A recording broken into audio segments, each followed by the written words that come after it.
영적 심판은 존재하는가? 그에게 영적 심판은 존재하는가는 잡힐 듯하면서도 잡히지 않아 더욱 애타는 그런 존재였다. 잡았는가 하면 마음에 확신이 들지 않았고 그러므로 삶에 적용하지 못하니 진정한 보너스의 핵심인 평화와 안식을 누리지 못하였다. 영적 심판의 존재를 몰라 진정한 평화와 안식을 누리지 못한다는 것을 두 경우를 예시한다면, 하나, 심판이 죽어서만 이루어지는 줄 착각하는 경우, 둘, 심판이 살아서도 이루어지는데 이를 활용하지 못하는 경우. 이 둘은 그가 알 듯하고 잡힐 듯한 상황에 해당하는 부분이다. 그러나 역시 영적 심판의 존재를 확증하려면 할머니에게 질문하여 유년 시절에 듣고도 소홀했던 부분, 설득력과 증거, persuasive words and demonstration이 있어야 한다. 계속 가상 질문, 가상 답변, 영적 심판의 존재에 관해서 이야기해 주세요. 할머니를 만나서 이렇게만 질문할 수 있다면 나의 영적 심판은 존재하는가의 답은 얻은 거나 마찬가지라고 그는 생각하며 질문을 했다. 사람은 마음과 말과 행동으로 불가분의 관계를 이루며 산다. 마음 생각에 따라 말을 하고 말한 대로 행동을 한다는 것을 시인하는 것은 생각 없이 말하고 말한 대로 행동하지 않는다는 것을, 시인하는 것은 생각 없이 말하고 말한 대로 행동하지 않는다는 것을 시인하지 않는, 부인한다는 뜻도 된다. 언행일치가 안 된다든가 생각 없이 말을 한다든가 하는 것은 이치에 어긋난다. 정상인이 아니다. 정상인이 정신이 나간 사람이다. 이중인격자이다. 그런데 생각하고 말하고 말한 대로 행동하는 사람이 정상인이라면 그 생각을 하게 하는 것은 무엇인가? 사람은 혼, 정신, 마음, 생각에 의하여 말을 하고 말한 대로 행동하는 사람이 정상적인 사람인데, 그것을 리더하는 것이 영인데 그것이 영적 심판에 의하여 결정되고 그 영이 혼을 리더한단다. 이는 차 안에서 통용되는 것으로 끝나는 것이 아니라 피 안에서도 통용되며 피 안에서 끝나는 것이 아니라 완성되며 또 순환한단다. 영적 심판은 차원적이며 피안적인 동시에 영원하다는 것이란다. 할머니는 그의 질문에 그렇게 답했다. 사람은 영혼 육으로 구성되었다. 할머니의 이야기 속에는 그것, 인간은 영혼 육으로 구성이 늘 무대의 배경처럼 드리우고 있었고 과거, 현재, 미래의 이야기 중에 속했던 가장 빈번한 소재이기도 하다.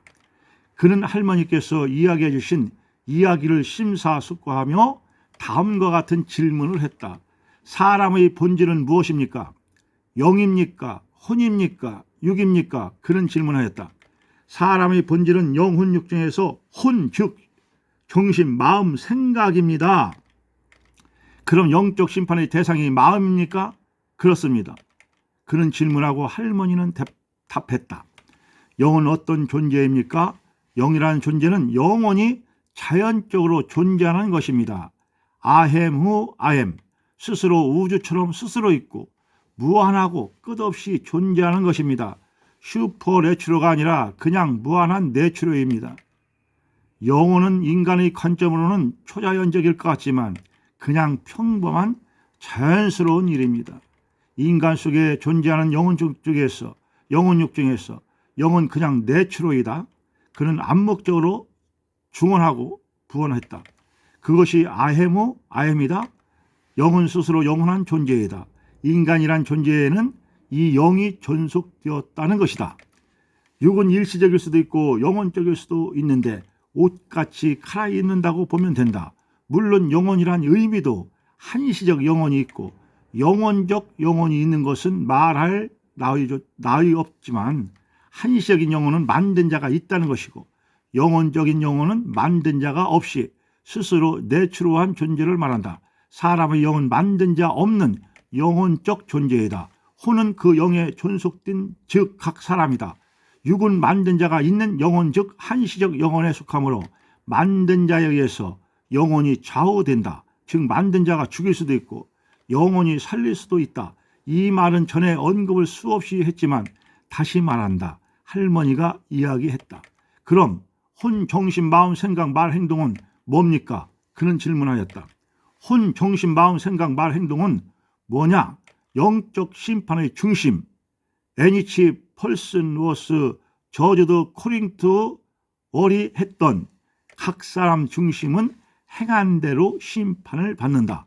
혼은 인간의 고유의 권한, 개인의 권리, 즉 인격권의 중심이다.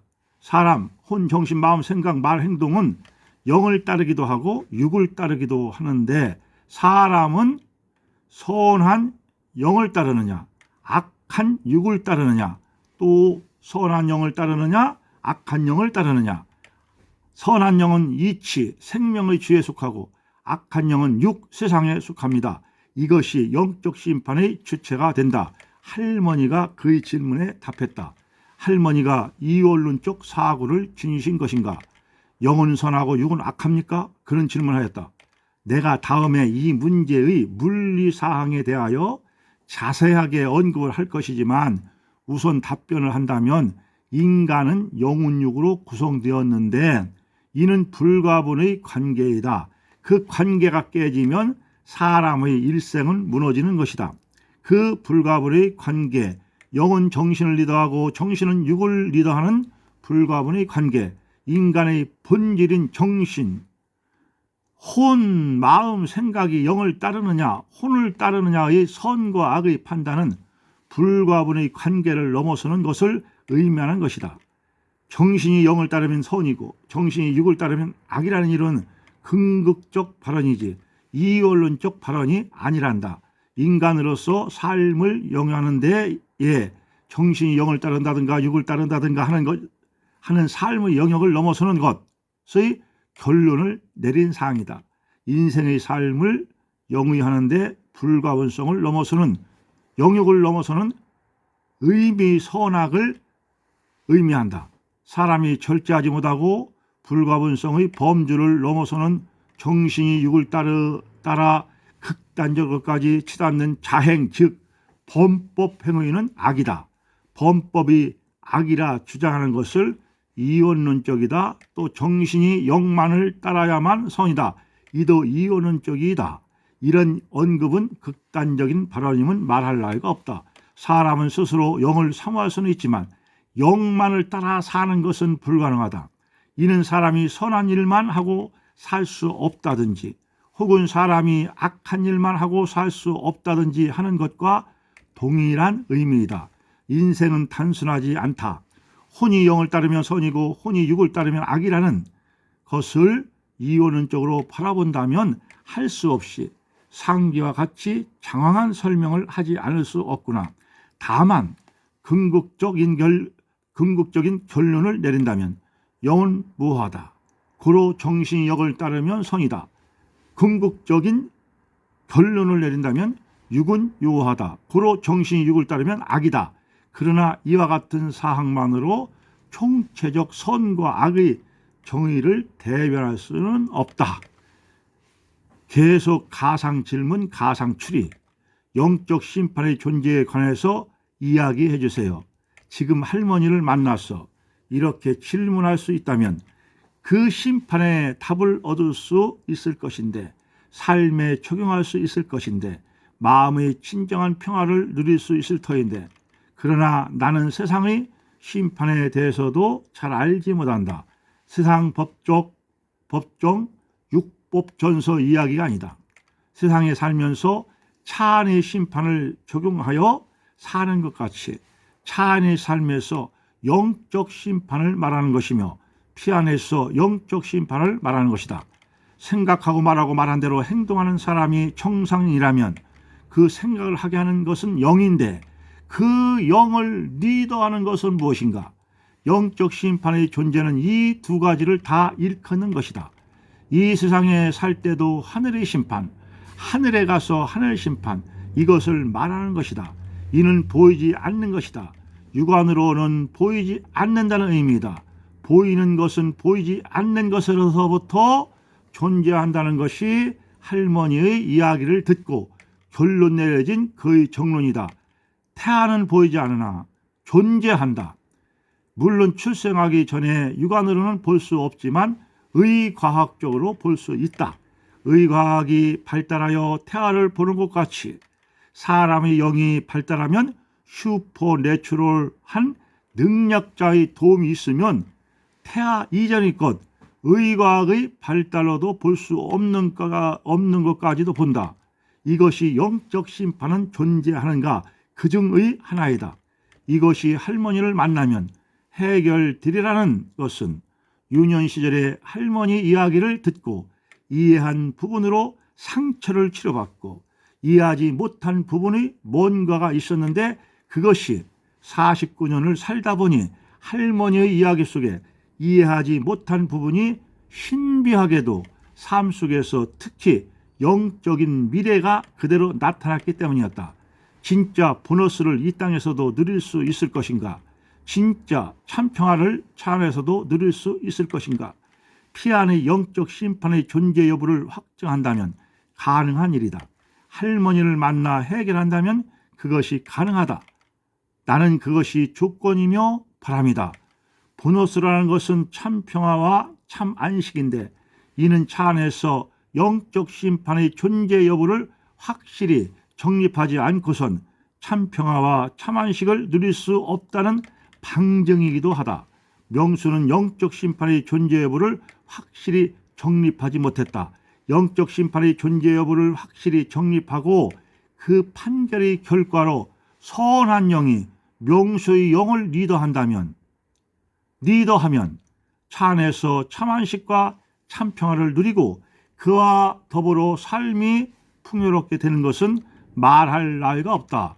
이는 차 안에서부터 피안까지이다. 지금부터 영원까지 효과이다. 효과라는 것은 또 영적 심판에 영향을 미치고 차 안의 삶에도 영향이 미쳐 이것이 원형적으로 상생작용을 하여 그 사람이 어디에 있으나 차 안에서 있으나 피 안에서 있으나 참안식과 참평화 속에서 살 수 있다는 것이다. 이 밖에도 할머니를 만나면 영적인 모든 궁금증이 풀릴 것이라는 확고한 믿음은 유년 시절에 그에게 호기심을 불러일으키고 호기심을 속 시원하게 풀어주신 할머니가 그의 마음속에 떠나지 않고 있기 때문이다. 할머니는 하늘나라에 계시다. 할머니는 어떤 인물이었을까? 할머니는 어떤 인물이었기에 과거, 현재, 미래, 영적 과거, 미래를 꿰뚫어 보셨을까? 분명 할머니는 보통 사람은 아니었다. 태어날 때부터 아니 더 나가서 태어나기 전부터인지도 모른다. 하여튼 할머니는 영적인 해안이 남다른 것은 틀림이 없다. 어디서 배웠나? 책을 많이 읽었으니 거기에서 배웠나? 태어나고 보니 영감의 감동으로 힌트를 얻어 배움과 연계시킴으로 알았나? 그래도 사람은 심증만 가지고는 그런 과거, 현재, 미래 이것도 사실 어려운데 더 초월적인 과거의 과거, 미래의 미래는 알지 못한다. 사람은 스스로 내추럴이지 스스로 슈퍼내추럴가 될 수 없다고 했다. 그럼 슈퍼내추럴은 신증에서 온 것이 아니다. 학문에서 왔을 것이다. 그럼 누구나 학문을 하면 슈퍼내추럴가 된다? 그렇지 않다고 단언한다. 이유는 학문을 한 사람이 할머니뿐이겠는가? 이 세상엔 선비가 얼마나 많은가? 슈퍼내추럴은 영감과 학문과 독서 플러스 알파엠이 분명한데 할머니는 영감도 있었고 예감이 좀 남달랐는데 그래서 그걸 실천하였는데 책에서 결정적인 심증을 굳히게 하는 무엇이 있었을 것이다. 그것도 정답으로 단정짓기에는 모순이 있다. 차원이 다른 것을 어떻게 사람의 감정, 영감, 학문, 예감이 남다르다 하더라도 다른 차원과 커뮤니케이션을 할 수는 없다. 차원이 다른 세계에 커뮤니케이션하고 차원이 다른 세계에 들어가려면 인간의 능력, 어떤 인간의 능력이라도 절대 불가능하다.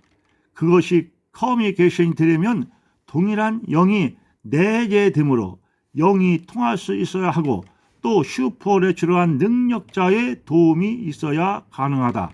또 피안의 세계를 사람들에게 전달할 수 있으려면 기상천외한 책을 통달하였을 것이 분명하다. 그 책은 어떤 책이며 그 책의 이름은 무엇인가? 그렇지 않고는 할머니의 마음과 말과 행동에서 이것이 증명될 수 없을 것이다.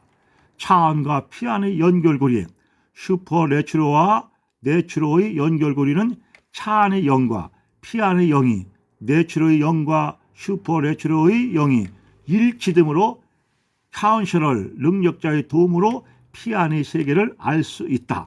차원과 차원의 루트, 연결고리, 영이 동일함으로 학문, 암, 깨달음으로 내추럴한 인생이 슈퍼내추럴의 세계를 누릴 수 있다.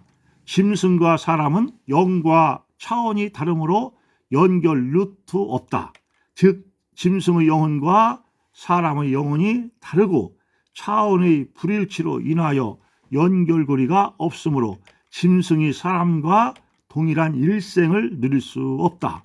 100번 양보해서 할머니의 영과 이치의 영이 동일하다 해도 그것만 가지고는 피안의 미래 또는 과거의 과거 이렇게 다른 차원을 일치시키기에는 불가능하다. 단언하건대 할머니가 영적 심판의 존재 여부를 아는 것은 불가능하다. 피안의 세계에서 영생을 누리는 것은 불가능하다. 그것은 내추럴한 일이 아니라 슈퍼내추럴한 일이기 때문이다. 거듭 말해서 차원이 다르다는 거다. 차안과 피안은 차원이 다르다. 그 차원이 다른 것을 내추럴한 인간이 스스로 슈퍼내추럴한 일을 알 수 없고 또 할 수도 없는 일이다. 알 수 없으니 깨닫지 못하고 할 수 없으니 누리지 못하는 것은 당연하다. 물론 이치의 영과 생명의 주영은 사람에게 존속되었으므로 슈퍼내추럴한 능력자의 도움을 받으면 그것이 불가능한 일은 아니다. 그것이 불가능한 일은 아니다. 그럼 할머니의 전지성은 그 능력자의 도움을 받았다는 추리를 해볼 수 있는 대목이다. 한 걸음 더 나아가 할머니가 차안과 피안의 세계에 능통한 것은 슈퍼내추럴한 능력자의 도움을 받았음이 분명하다. 감사합니다. 구독, 좋아요, 알람은 큰 힘이 됩니다.